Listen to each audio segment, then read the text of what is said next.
வணக்கம் ஃப்ரெண்ட்ஸ், நம்ம இந்த வீடியோவில் பார்க்க போகிறது என்னென்னு பார்த்தீங்கன்னா 11th ஸ்டாண்டர்ட் ஃபிசிக்ஸ் புக்கில் உள்ள நோட்ஸ் தான் நம்ம பார்க்க போகிறோம்.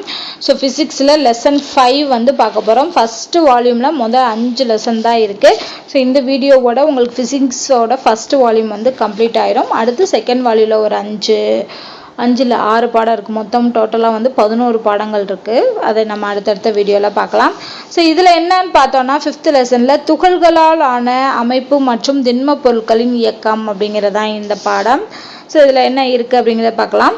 பொருளின் அமைப்பிற்குள் உள்ள துகள்களுக்கு இடையே செயல்படும், அதாவது பொருளோட அமைப்புக்கு உள்ளே இருக்கக்கூடிய அந்த துகள்களுக்கு இடையே செயல்படக்கூடிய விசை பேர் அகவிசை. அதே இது வெளிப்புறத்திலிருந்து துகள் அடங்கிய அமைப்பின் மீது இந்த வெளிப்புறத்தில் இருந்து ஒரு விசை செயல்படுதல் அதுதான் புறவிசை. ஓகேவா? ஸோ அகவிசைங்கிறது அந்த துகள்களுக்கு உள்ள செயல்படக்கூடிய விசை, வெளிப்புறத்திலிருந்து துகள் அடங்கிய அமைப்பின் மீது செயல்படுவது புறவிசை. பொருள் ஒன்றின் ஒட்டுமொத்த நிறையும் செறிந்திருப்பதாக தோன்றும் புள்ளியானது பொருளின் நிறை மையம். இப்போ ஒரு பொருள் இருக்குன்னா இந்த பொருளோட ஒரு பாயிண்ட்ல வந்து எல்லா நிறையுமே செறிந்திருக்கும், அதிகமாக இருக்கும். அந்த புள்ளி தான் வந்து பொருளின் நிறை மையம்னு வரையறுக்கப்படுது. அடுத்து, ஒழுங்கான வடிவம் மற்றும் சீரான நிலையை பெற்றிருக்கும் பொருட்களின் நிறை மையமானது பொருளின் வடிவியல் மையத்தில் அமைந்திருக்கும். இப்போ ஸ்கொயர் அப்படின்னா அது ஒழுங்கான ஷேப்பு. ஓகேவா? ஸோ இதோட நிறை மாஸ் வேல்யூ வந்து சீராக இருக்குது அப்படின்னா இதோட நிறை மையம் எப்பயுமே என்ன இருக்கும்? வடிவியல் மையத்தில் தான் இருக்கும். நிறை மையமானது பொருளின் உள்ளேயோ அல்லது வெளியேயோ அமையலாம். ஸோ அந்த நிறை மையம்ங்கிறது உள்ளே இருக்கலாம், இல்லைன்னா பொருளோட வெளியே அமைஞ்சிருக்கலாம். அடுத்து, மீன் நுண் மதிப்பளவு அப்படின்னா என்னன்னா சுழியை நோக்கி செல்லக்கூடிய மிகச்சிறிய அளவு. ஸோ கேட்கலாம், கொஸ்டின் எப்படி கேட்பாங்கன்னா சுழியை நோக்கி செல்லக்கூடிய மிகச்சிறிய அளவுங்கிறது என்ன அப்படிங்கிற அதோட மதிப்பு என்னன்னு கேட்டாங்கன்னா மீன் நுண் மதிப்பளவு. அடுத்து, வெடித்தல், ஒரு பொருள் வெடிக்குதுன்னு சொல்றோம் இல்லையா, அதை பற்றி சொல்லியிருக்காங்க. ஓய்வு நிலையிலோ அல்லது சீரான இயக்கத்திலோ உள்ள ஒரு பொருளோட அகவிசையினால், ஒரு பொருளுக்குள்ள அகவிசைனா பொருள் துகள்களுக்கு இடையே செயல்படக்கூடிய விசை, அதனால ஒரு பொருள் வந்து வெடிக்கிறது நடைபெறும். அப்ப நிறை மையத்தின் நிலை பாதிக்கப்படாது. அப்படி ஒரு பொருள் வெடிச்சாலும் அந்த நிறை மையத்தோட நிலை என்பது பாதிக்கப்படாது. இது புறவிசை காரணமாகவும் வெடித்தல் நிகழும். ஏற்கனவே பார்த்தோம், அகவிசை புறவிசை ரெண்டு மூலியமாகவும் வெடித்தல் நடைபெறும். அப்படி புறவிசை காரணமாக வெடித்தலானது நிகழ்கிறது எனில் நிறை மையம் மற்றும் வெடித்த பகுதிகள் ஆகியவற்றின் இயக்கவியல் அளவுகள் பாதிக்கப்படும். அப்ப அகவிசையினால ஒரு பொருள் வெடிச்சுச்சுன்னா அங்க நிறை மையம் பாதிக்கப்படலை. ஆனா புறவிசையினால ஒரு பொருள் வந்து வெடிச்சுச்சுன்னா அங்க எதுவும் பாதிக்கப்படுது? நிறை மையம், அப்புறம் அதோட வெடித்த பகுதிகள், இதோட இயக்கவியல் அளவுகள் எல்லாமே மாறுதுன்னு சொல்றாங்க. அடுத்து, விசையின் திருப்புத்திறன். விசை ஏற்படுத்தும் சுழற்சி விளைவு, விசை ஏற்படுத்தக்கூடிய சுழற்சி விளைவு தான் விசையின் திருப்புத்திறன்.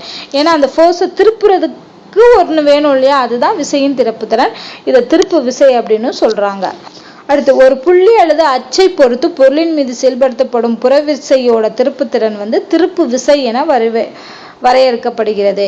புறவிசையின் திருப்புத்திறன் வந்து திருப்பு விசை என வரையறுக்கப்படுகிறது. இந்த திருப்பு விசையோட டைரக்ஷனை நம்ம கண்டுபிடிக்கணும் அப்படின்னா வழக்கை விதி, ஃப்ளெமிங்கோட வழக்கை விதியை பயன்படுத்தி தான் கண்டுபிடிக்க முடியும். அடுத்து பார்த்தோம் அப்படின்னா பாண்டி விளையாடும் போது, பாண்டினா வந்து நம்ம நொண்டின்னு சொல்லுவோம் இல்லையா, அது ஒரு காலை தூக்கிட்டு ஒரு காலிலேயே தாவி செல்றது இல்லையா. அதுல வந்து பாத்தீங்கன்னா ஒற்றைக்கால் தாவி செல்லும் போது ஒரு புறமாக சாய்ந்து செல்வதற்கு காரணம், நீங்க நொண்டி அடிக்கும் போது பாத்தீங்கன்னா ஒரு சைடா நம்ம சாய்ந்து செல்றோம் இல்லையா, அதுக்கு என்ன காரணம் அப்படின்னா சாய்ந்த நிலையில் இயற்கையாகவே புவியீர்ப்பு விசையும் தரையில் செங்குத்து விசையும் ஒன்றுக்கொன்று சமன் செய்யப்படுவதால் திருப்பு விசை வந்து சுழியாகிறது. அதனால நம்மளால என்ன பண்ண முடியும்? ஈஸியா போக முடியும். அப்படி இல்லை நம்ம சாஞ்சிட்டு போல அப்படின்னா இவ்விரு விசைகளும் வெவ்வேறு புள்ளிகளின் வழியே செயல்படும் நிலையில் தொகுப்பையின் திருப்பு விசை செயல்பட்டு விளையாடுபவர் கீழே விழச் செய்யும். அதனால்தான் என்ன பண்றாங்க, ஒரு பக்கமா சாஞ்சுக்கிட்டே இந்த பாண்டி விளையாடுறாங்க. அப்படி பாண்டி விளையாடும் போது ரெண்டு விசை, அதாவது புவியீர்ப்பு விசையும் தரையோட செங்குத்து விசையும் சமன் செய்யப்பட்டு திருப்பு விசை வந்து சுழியாகிறது. அதனாலதான் நம்மளால கீழே விழுகாம ஒத்த காலையும் நொண்டி அடிச்சுட்டு போக முடியுது அப்படின்னு சொல்றாங்க. அடுத்து, நேர்கோட்டு உந்தத்தின் திருப்புத்திறனானது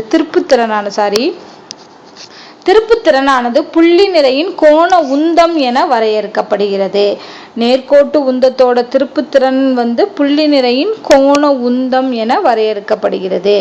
கோண உந்தமானது நேர்கோட்டு இயக்கத்தில் உள்ள பொருட்களோடும் தொடர்புடையதாய் இருக்கும். அதாவது பொருள் செல்லும் நேர்கோட்டு திசை ஒருவேளை ஆதிப்புள்ளி வழியாக சென்றால் கோண உந்தம் சுழியாகும். ஸோ கோண உந்தம் வந்து எப்போ சுழியாகுது அப்படின்னு பார்த்தீங்கன்னா, அந்த பொருள் செல்லும் நேர்கோட்டு திசை வந்து ஒருவேளை ஆதிப்புள்ளி வழியா நேர்கோட்டு திசை வந்து ஆதிப்புள்ளி வழியா சென்றுச்சு அப்படின்னா கோண உந்தம் வந்து சுழியா இருக்கிறதுக்கு சான்ஸ் இருக்கு. அது மட்டும் இல்லாமல் அது சேஞ்சும் ஆகாது.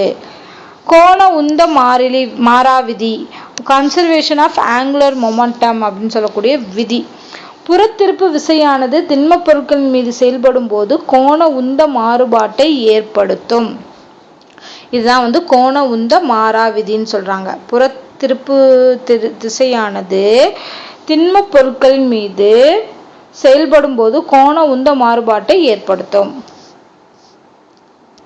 திண்ம பொருட்களின் நேர்கோட்டு உந்தம் மற்றும் கோண உந்தம் மாறிலியாக இருந்தால் பொருளானது எந்திரவியல் சமநிலையில் உள்ளது. ஸோ திண்ம பொருட்கள்ல 2 உந்தம் இருக்கு, நேர்கோட்டு உந்தம் கோண உந்தம். ரெண்டுமே மாறிலியா இருந்துச்சு, கான்ஸ்டண்டா இருந்துச்சுன்னா அந்த பொருள் வந்து எந்திரவியல் சமநிலையில இருக்குன்னு அர்த்தம். ஒரு பொருளின் நேர்கோட்டு உந்தம் மாறிலி எனில், நேர்கோட்டு உந்தம் மட்டும் மாறிலி எனில் பொருளின் மீது செயல்படும் நிகர விசை வந்து சுழியா இருக்கும். ஸோ இதெல்லாம் வந்து கண்டிஷன்ஸ், இப்படி இருந்தா இப்படி இருக்கும் அப்படின்னு சொல்லுவாங்களா அது. அதே இது கோண உந்தம் மாறிலியா இருந்துச்சுன்னா பொருளின் மீதான நிகர திருப்பு விசை சுழியாகும். ஓகேவா? ஸோ ரெண்டுமே வந்து மாறிலியா இருந்துச்சு, நேர்கோட்டு உந்தம் கோண உந்தம் மாறிலியா இருந்துச்சுன்னா அது எந்திரவியல் சமநிலையில இருக்கு. இது நேர்கோட்டு உந்தம் மட்டும் மாறிலியா இருந்துச்சுன்னா அந்த பொருளின் மீது செயல்படக்கூடிய நிகர விசை சுழி. அதே இது கோண உந்தம் மட்டும் மாறிலியா இருந்துச்சுன்னா அந்த திருப்பு விசை வந்து சுழி. ஸோ இதெல்லாம் வந்து கண்டிஷன்ஸ் வந்து ஞாபகம் வச்சுக்கோங்க. இதே இது 2 சமமான விசைகள் எதிரெதிர் திசையில் செயல்பட்டு ஒன்றை ஒன்று சமன் செய்வதால் கம்பியின் மீதான நிகர விசை சுழியாகும். ஆப்போசிட் டைரக்ஷன்ல வரும்போது அங்க என்ன ஆகுது, அந்த விசைகள் வந்து சமன் செய்யப்படுறதுனால நிகர விசை வந்து சுழியா இருக்கும். ஒரே நேர்கோட்டில் அமையாத செங்குத்து தொலைவில் பிரிக்கப்பட்டுள்ள 2 சமமான எதிரெதிர் விசைகள் ஏற்படுத்தக்கூடிய திருப்பு விளைவுக்கு பேரு வந்து இரட்டையின் திருப்புத்திறன் அப்படின்னு அழைக்கப்படுகிறது. இரட்டையின் திருப்புத்திறன் என்று அழைக்கப்படுது.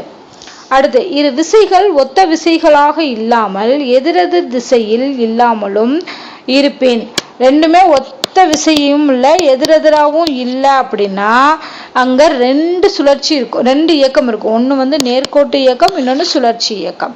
இது ரெண்டுமே பெற்றிருக்கும். ஒரு பொருளின் நிலை மற்றும் திசையை கருதாத போது அப்பொருளின் மொத்த எடையும் செயல்படுவதாக தோன்றும் புள்ளி அந்த பொருளின் ஈர்ப்பு மையம் எனப்படும். ரொம்ப முக்கியம். ஒரு பொருளின் நிலை அல்லது திசையை கருதாத போது அப்பொருளின் மொத்த எடையும் செயல்படுவதாக தோன்றும் புள்ளி அந்த பொருளோட ஈர்ப்பு மையம் எனப்படும். அதே இது ஒரு பொருள் வந்து ஈர்ப்பு மையத்தில் நிறுத்தப்பட்டுள்ள போது திண்ம பொருளில் உள்ள எல்லா புள்ளி நிறைகளின் மீதும் செயல்படும் திருப்பு விசையின் தொகுபயன் சுழி. இதுவும் முக்கியமான கண்டிஷன். ஸோ பொருளானது ஈர்ப்பு மையத்தில் நிறுத்தப்பட்டுள்ள போது திண்ம பொருளில் உள்ள எல்லா புள்ளி நிறைகளின் மீதும் செயல்படும் திருப்பு விசைகளின் தொகுபயன் என்பது சுழி. அடுத்து, நிலைம திருப்புத்திறனோட அலகு வந்து கிலோகிராம் மீட்டர் ஸ்கொயர்டு. இதோட பரிமாண வாய்ப்பாடு ml ஸ்கொயர்டு. ஸ்கொயர்டு தான் 2ல பவர்ல வர்றதா அப்படி கொடுத்துருக்கோம், ml ஸ்கொயர்டு. நிலைம திருப்புத்திறனின் சமன்பாடு I வேல்யூ வந்து mk ஸ்கொயர்டு. mங்கிறது பொருளின் நிறை, மொத்த நிறை, kங்கிறது சுழற்சி ஆரம்.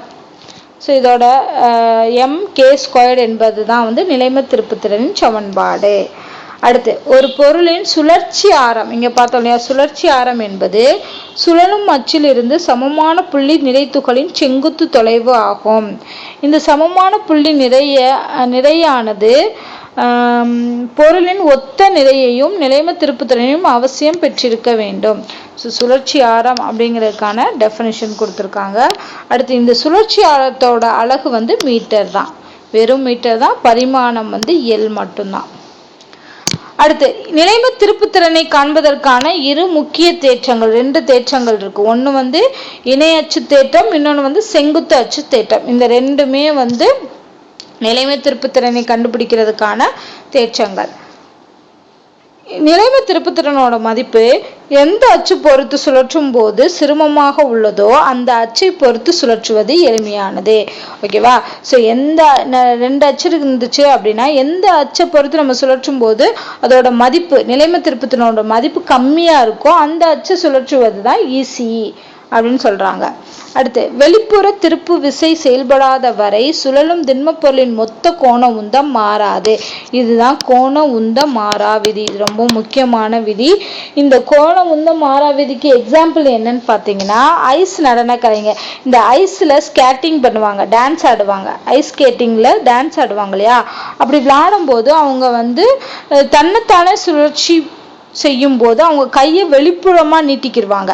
அப்படி வெளிப்புறமா நீட்டிட்டு அவங்க டான்ஸ் ஆடினாங்கன்னா அவங்க ஸ்பீடா சுத்த முடியாது, ரொம்ப கம்மியான வேகத்துல தான் சுத்துவாங்க. அதே இது 2 கையையும் இப்படி கையை கட்டிக்கிட்டோ இல்லை கையை மடக்கிக்கிட்டோ இருந்தாங்கன்னா அங்க என்ன ஆகும்? நிலைம திருப்புத்திறன் அதிகரிக்கிறதுனால அவங்களோட வேகமும் அதிகரிக்குது.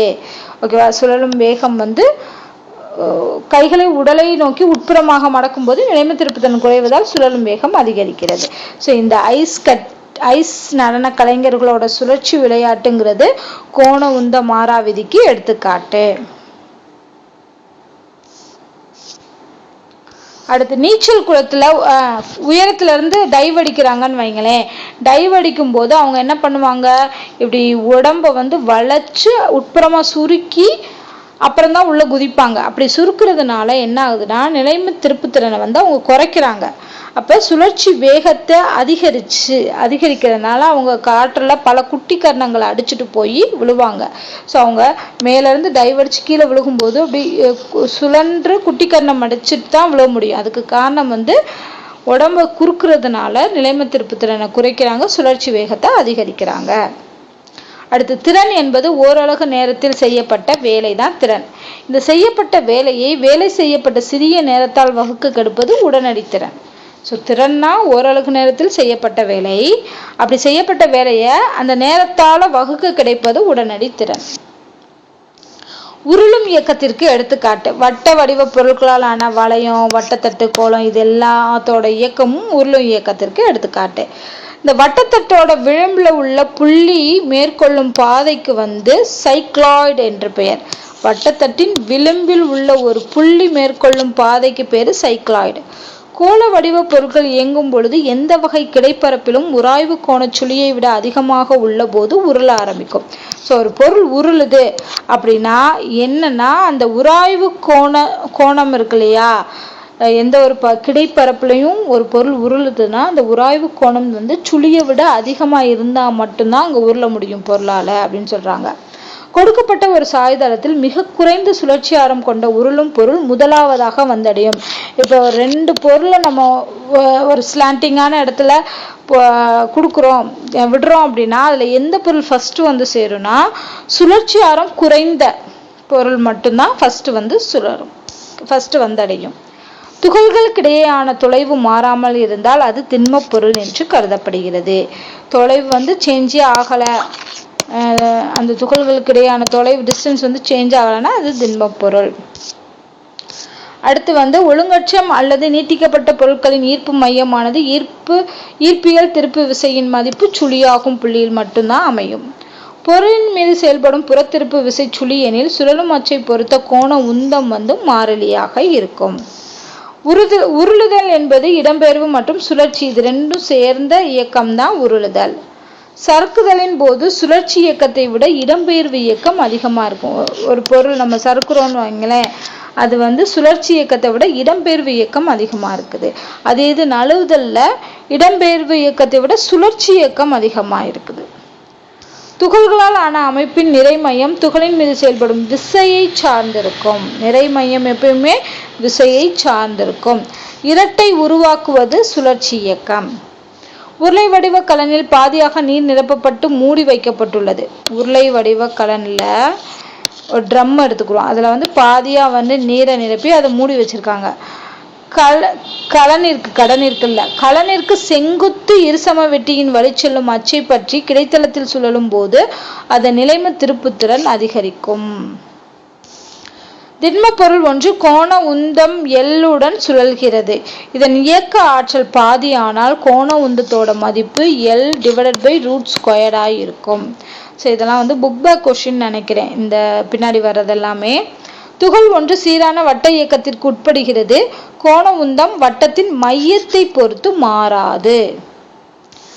ஒரு நிறையானது நிலையான புள்ளியை பொறுத்து ஒரு தளத்தில் சுழலும் போது அதன் கோண உந்தத்தின் திசையானது சுழலும் தளத்திற்கு செங்குத்து திசையில் செல்லும் கோட்டின் வழியாக செல்லும். நான் சொன்னேன் இல்லையா, இதெல்லாம் வந்து புக் பேக் கொஸ்டின்ல உள்ளது. ஸோ அதுல இருந்து சில பாயிண்ட்ஸ் நான் கொடுத்துருக்கேன். அடுத்து சாய்தளத்தில் M நிறையும் R ஆரமும் கொண்ட உருளை வடிவ பொருள் நழுவாமல் கீழ்நோக்கி உருளுகிறது. அது உருளும் உராய்வு விசையானது இடப்பெயர்ச்சி ஆற்றலை விட சுழற்சி ஆற்றலாக மாற்றும். ஓகேவா? ஸோ இடப்பெயர்ச்சி ஆற்றலை சுழற்சி ஆற்றலாக மாற்றக்கூடியது வந்து இதுதான். உருளை வடிவ பொருள் நழுவாமல் கீழ்நோக்கி உருளுகிறது. இது உருளும் உராய்வு விசையானது. அந்த உராய்வு விசைங்கிறது வந்து அந்த இடப்பெயர்ச்சி ஆற்றலை வந்து சுழற்சி ஆற்றலாக மாற்றுது. ஓகேவா? ஸோ இதோட வந்து பார்த்தீங்கன்னா இந்த 5th லெசன் வந்து கம்ப்ளீட் ஆயிடுச்சு. ஸோ இந்த பாயிண்ட்ஸை மட்டும் ஞாபகம் வச்சுக்கோங்க. அந்த டெஃபனிஷன் மாதிரி தான் கேட்பாங்க. இதை கொடுத்து இது அந்த மாதிரி கேட்பாங்க. ஸோ அதனால் இது மட்டும் போதுமானது. அடுத்த வீடியோவில் வந்து 2nd வால்யூமில் இருக்கக்கூடிய 1st லெசன் 6th லெசன் வந்து பார்க்கலாம். ஸோ இந்த வீடியோ உங்களுக்கு பிடிச்சிருந்தா லைக் பண்ணுங்கள், ஷேர் பண்ணுங்கள், மறக்காமல் நம்ம சேனலை சப்ஸ்கிரைப் பண்ணிவிட்டு சப்போர்ட் பண்ணுங்கள். நன்றி.